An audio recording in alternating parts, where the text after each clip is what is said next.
What you got?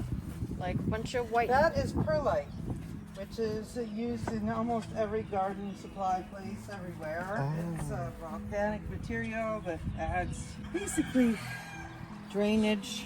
Should we add It gets, you could throw it in there. It's all right. It won't hurt nothing. Look at our little lilac ladies. Ooh. Cute. Oh, I'm excited when we come next time and see them. Okay, guys, so I'm gonna take these little Calendula. calendulas and then I'm going to plant them in front of the flower bed here. I'm going to put them about the a way. foot back because this Yeah. bed is going to have taller things behind and shorter things in front. But we'll do a bunch of these little oopsie daisies, like about a foot in. And while you're doing it, you can pull out any grass. You can trowel out the grass. So we're gonna plant the first. Wait, I don't even know where she planted the other. Okay, we're gonna plant. So like just go along like Yeah, the front? no, Oh, okay, yeah. cool. Okay, so I'm gonna plant one here. We gotta dig a hole. I'm gonna just. She already split this one, but I'm gonna just do this one so you can push it up like that. That's so. Like with your fingers? Yeah, with your finger, Oh, like okay. my Oh. fingers in there. And then she That's said cool. that really gently we can break the root of the plant. Just really gently like that. Oh, so like salvage the root? Yeah, put it into the ground.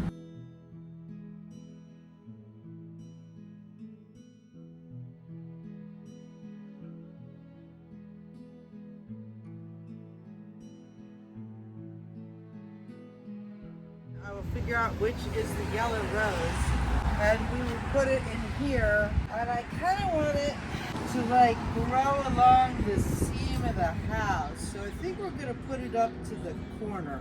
Like I don't want it growing up in front of windows. So it's gonna go kind of closer to that porch. Have you made progress, Jocelyn? No, I finished. Oh, wow. They're outlined here. I feel so bad for the red tulips though. They are melting.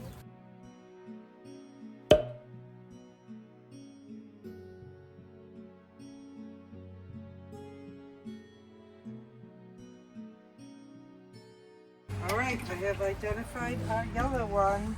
It is Lady of Shalott. Gonna need some more water for it. There's the hose around. It needs a little drenching too while you get up. And I already showed her where to put the Lady of Shalott. There's an X. So right in that back corner there, Louis, you can dig a goodly hole for this rose right here. Okay. Oh, something's coming up here, volunteer. Rose.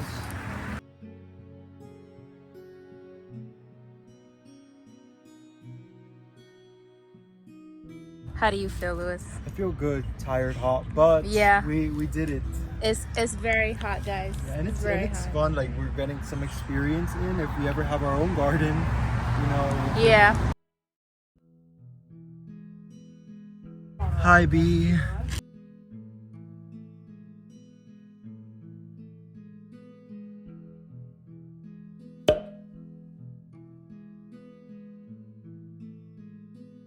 So we came upon a problem. There's like a big root where we're gonna plant this rose. She tried to yank it, but it's like very thick. Jocelyn is currently getting clippers. I found these. Please stand by. Oh, she cut one. Kind of. Okay, we'll be back once we figure this out. Oh, guys, look, we managed to plant this one. The other rose one. Yeah. We got How two more to weird do. their little arms and legs are.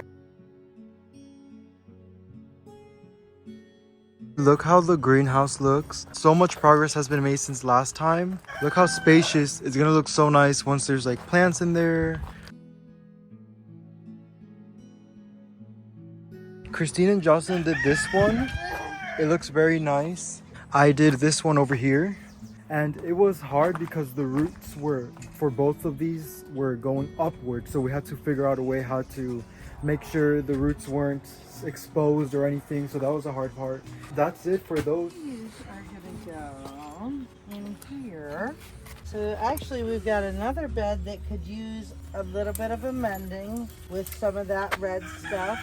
which there's bags and bags of it right there. But that looks like grass. If it just looks like grass, you could pull it out. These are last year's annuals. It's better to break them off than to pull them out because you don't really want to disrupt whatever is starting to build up of soil life in these raised beds. And if we pull them out by the roots, it's too disruptive. So it'll just break down. You can cut it off, which would be a little bit easier than what I'm doing. In this is 36 peas. I counted them out. So 18 on this side and 18 on that side. This is about like every 2 or 3 inches. I'm just gonna go, nope. Break those guys off and that stuff off. Okay. If you pull green weeds, by the way, you're welcome to throw them to them. There's one thing in particular they really like, chickweed. Look at your garlic. You see all your garlic you planted? Whoa. Look at all these garlics. These are not a very problematic annual weed, really. I kind of like them. I kind of like any weed that isn't a butthead. You want me to throw And them yeah, throw it into the quail.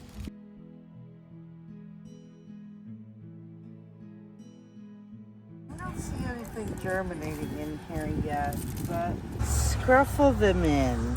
Flax, this is what grows linen. Right? But flax seeds are also edible.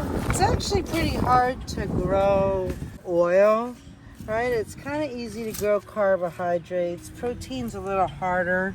Flax is one of the few ways that you can grow oil in the seeds. You know, they're very high in some kind of omegas or another, I don't know. And they're really pretty. But like you can plant them really densely because each flax is just gonna plant like one tall, skinny, string-like thing with little blue flowers at the top that maybe should be about the height of the fence. With the exception of the 2 gates, you can put them scattered all along there and then take the hose and water them in really good. You know, super, super wet. And it's, so the linen actually comes from the long stringy thing, which I don't know how to process it, but before you leave, I can actually show you what it looks like dried. One day we'll have enough that we'll like hang out making linen. Oh, that'll be fun. Linen thread or string or something that we can weave with. Wow. I do have something for you to get artful and fun with after you finish the peas in these same beds. And these peas are going to be purple peas, so I thought that this nice little assortment of purple choy-sum, pinky pop Mizuna, Benigorama Mizuna, look at the color on that, bok choy, tiny bok choy, purple bok choy and green bok choy, and larger bok choy. Like these maybe would go towards the back, the little guys in the front. Scattered about, but like just kind of like strategically go bonk, like one there and one there and one there, you know, or you could overdo it a little bit. I think they'll just grow, but that is a nice fun little assortment that you can add to both sides. Okay. All right. Hi, Jocelyn. So she's spreading out the seeds, the flax seeds. This is linen from several years ago. Pulled up by the roots. Said to, there really isn't much root structure there.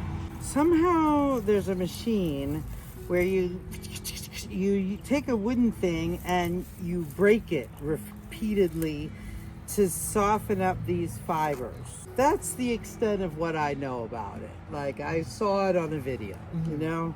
So eventually I'll probably look and see if I can't find one of those like breaking machines, or look and see if there's another way to do it, you know, with a hammer or something, I don't know. And we'll bang around with these, but it'll probably be a project that I'll save for like another winter, like a February or March, you know, Okay. basket weaving when we want to make some string or something.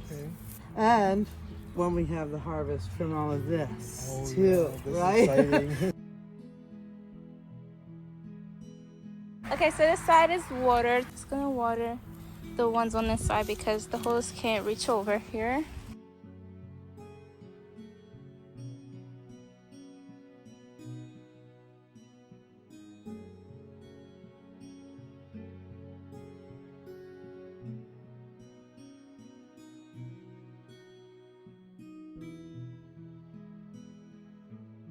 we're just gonna tuck in these little yarrows. Like, you're just gonna pop these tiny yarrows in spaces, and be careful, raspberries are sharp. So when you reach in, be aware of your arms and stuff. Don't get all scraped up.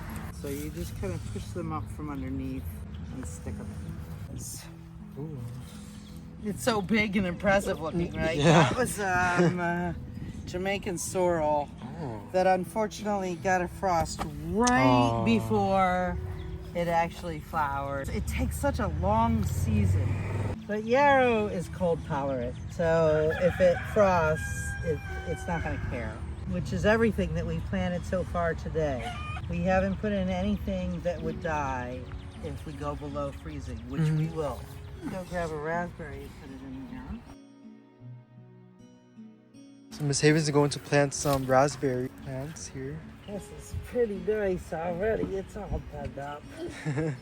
So this is a double gold raspberry. If you've never had a gold raspberry, ooh, you're in for a treat this September. That's the fertilizer that we use for all the raspberries and blueberries and the strawberries. And Espoma is made in New Jersey. This is a Vineland company, and it's probably the biggest organic fertilizer company in the country. So we like to support our local people. Like, we just put a little scoop on all of those existing ones.